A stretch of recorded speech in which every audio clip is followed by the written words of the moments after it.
അസ്സലാമു അലൈക്കും വറഹ്മത്തുള്ളാഹി വബറകാതുഹു.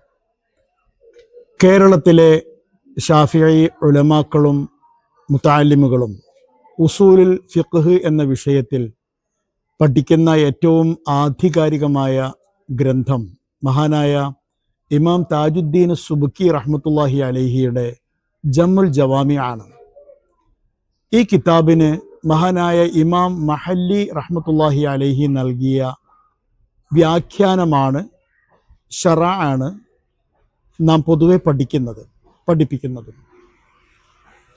ഇതിൻ്റെ ആദ്യ ഭാഗത്തായി വശുക്രുൽ മുൻഇമി വാജിബുൻ എന്ന മത്നിൻ്റെ വ്യാഖ്യാനമായി മഹാനായ ഇമാം മഹല്ലി റഹ്മത്തുള്ളാഹി അലൈഹി പറയുന്നത് ഐ വഹുവ സനാഉ അലല്ലാഹി തആല എന്നാണ്.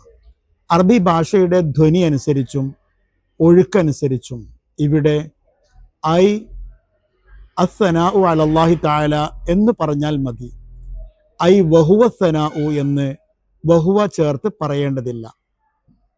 പിന്നെ മഹല്ലി ഇമാമിനെ പോലെ ഏറെ പ്രാവീണ്യനായ ഒരാൾ എന്തുകൊണ്ടാണ് ഇത്തരം ഒരു പ്രധാനപ്പെട്ട കാര്യം ശ്രദ്ധിക്കാതെ പോയത് എന്നത് ഒരു സന്ദേഹമായി തല ഉയർത്തിയത് മഹാനായ മൗലാന പി കുഞ്ഞാണി മുസ്ലിയാർ അവറുകളുടെ മനസ്സിലായിരുന്നു.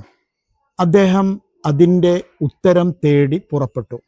നേരെ പോയത് തൻ്റെ ഗുരു കൂടിയായിരുന്ന മർഹൂം പൊടിയാട്ട് കുട്ടി മുസ്ലിയാരുടെ അടുത്തായിരുന്നു.